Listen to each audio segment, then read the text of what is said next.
Hey you guys, it's Bright. Tonight we're here to talk about the Harris family, and this is going super viral online right now. You might have seen it come across your For You page, or depending on who you follow, you might have heard other creators already talk about it. But this is extremely upsetting. We're going to be talking about a family vlogging channel that is at the center of some very dark allegations, specifically surrounding their young daughter. But I'd like to go over it with y'all, so if you're interested, please keep watching.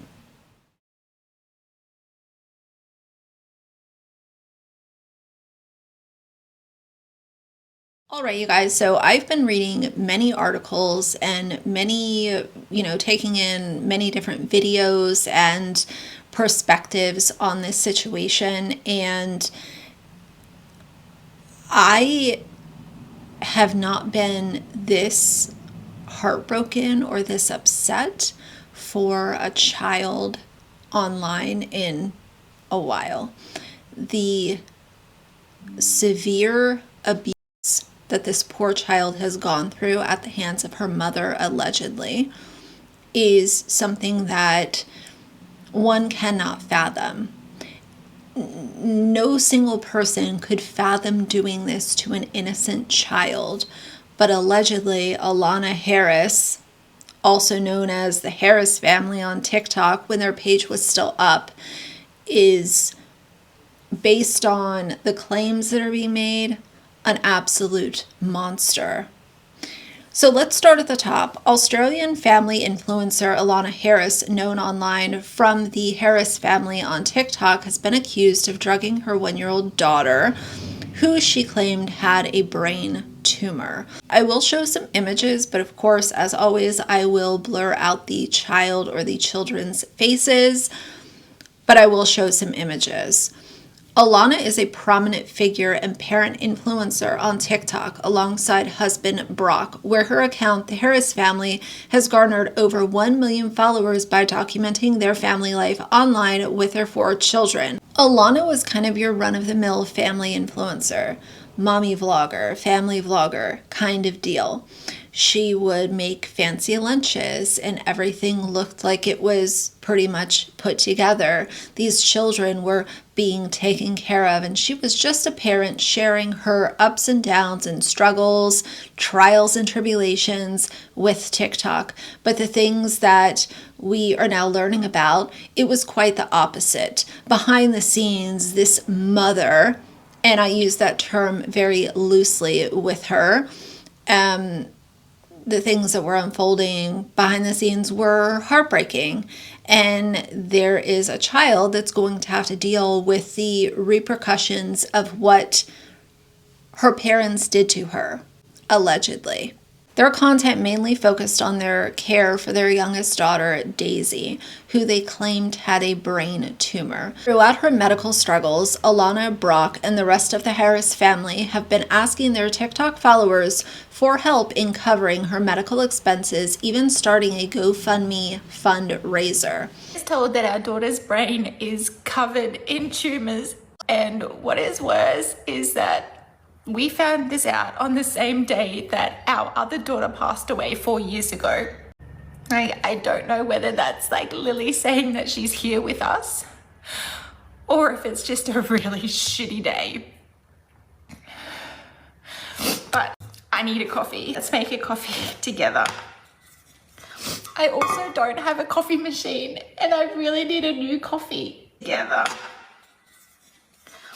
I also don't have a coffee machine, and I really need a new coffee.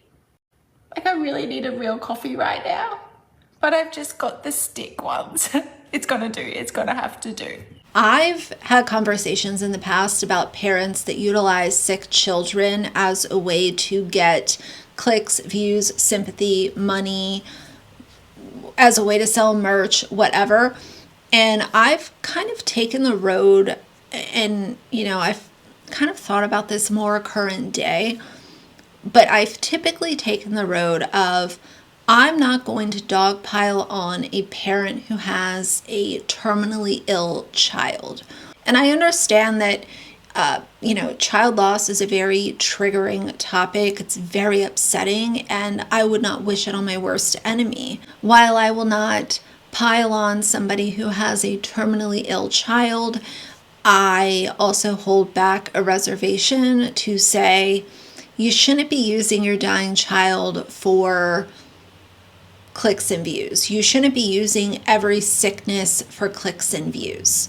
It's now been reported that Allanah has been accused of drugging her daughter, actually leading to her being hospitalized for months, suffering from seizures, and undergoing 2 brain surgeries. I would like to insert as well that those 2 brain surgeries that are very serious and super scary were exploratory, because the doctors had no clue what was going on, so they were doing exploratory surgeries to try to figure out what was happening when allegedly Allanah was at the root of everything. The allegations came to light after an anonymous whistleblower shared personal details about the family on social media. A screenshot of a text message read, "Got some Harris family goss for you." So the mom and dad have drugged Daisy the whole time. And I would like to say I don't like how it's labeled family goss, as if this is some kind of gossip. This is actual child abuse. It is not gossip. It's not drama. It's not tea.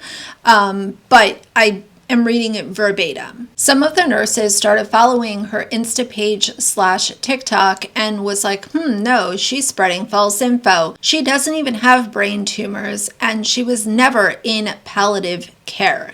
After her last brain surgery, which found nothing, the Children's Hospital decided to run a toxicology report, and it showed that Daisy had a high reading for benzodiazepines. Kids have been taken off them, and I'm not too sure where the mom and dad are. However, Daisy is under the care of child protection and is still in the hospital awake, sitting up, eating, being a normal 1-year-old.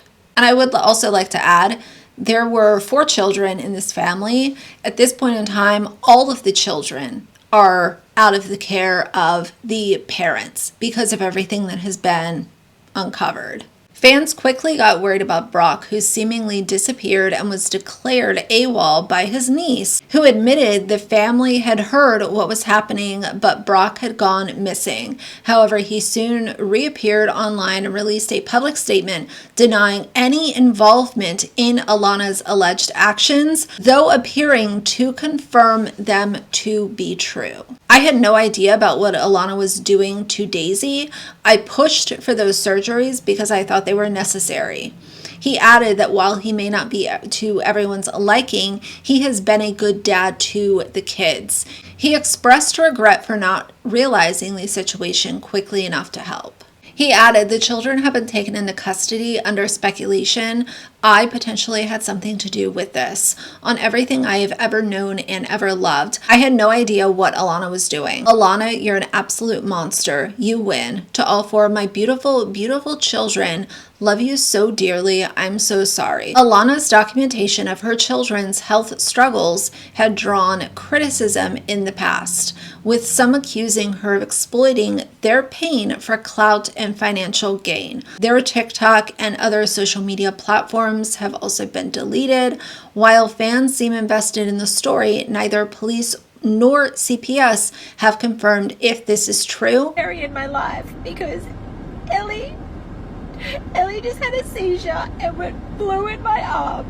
When we got to the hospital, her temperature was still over 40 degrees and it didn't come down for like several hours. She was so hot and sweaty, but she just wanted to cuddle us. In the last couple of months, our lives have changed so much. We have gone from living normal lives to now living in the hospital. Daisy is now having seizures that last anywhere from an hour to 2.5 hours at a time, and she's having more than one of these a day. I kept getting notifications from my PO box to come and collect my stuff, so I thought I could do a bit of a haul in another video.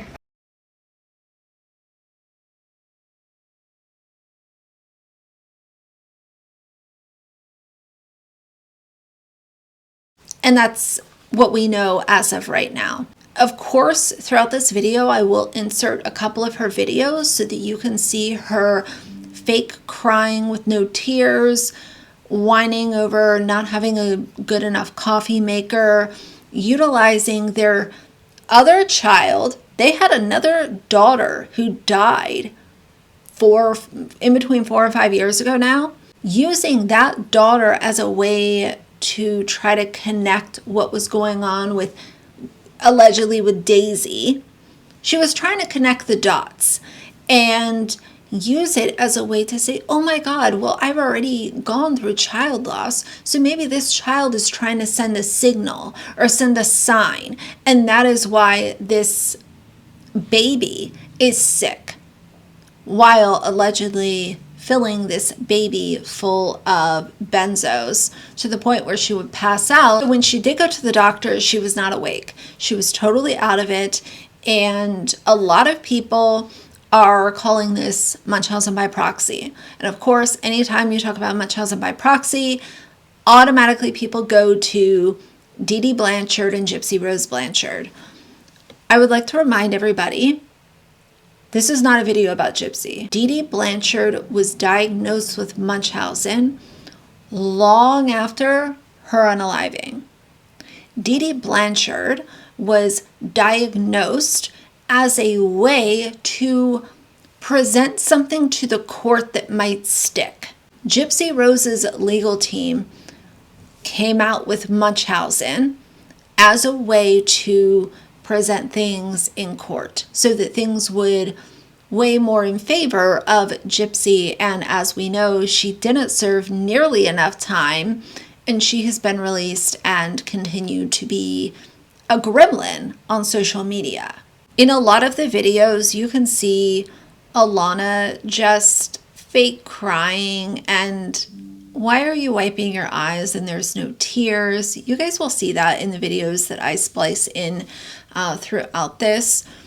This woman is absolutely, if this is what happened, she needs to be put away from not only her own children, but everybody else. This is somebody that obviously needs help. And while she has not been clinically diagnosed with Munchausen by proxy, it's very clear that this was to get attention and donations to the GoFundMe and comments and sympathy. And, you know, unfortunately, if you share with social media that you have a sick child, a lot of people are going to take your word at face value. And that sucks for the other parents that are sharing their lives without exploiting their children, but they're sharing their lives as parents, possibly of a sick child. That is going to cast a shadow upon all of those parents. With some people, not everybody, but with some people, they're going to think of, well, last time I was following the Harris family and I thought that everything was transparent, and we see what that mother was doing. And I do think there's a way to share your perspective as a parent of a sick child without it exploiting the child or oversharing or trying to utilize it as a way to build a brand or buy a mansion or get a bunch of money or whatever your deal is. That is what's going on as of right now. I will continue to follow this and provide updates.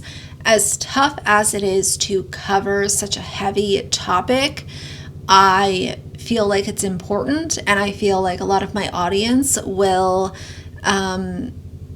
be interested. And I don't say that in a grim or tacky way, but I think that it ties in with a lot of my other content where I talk about family vloggers and the dangers of putting your lives online and the issues with exploiting your children for social media fame.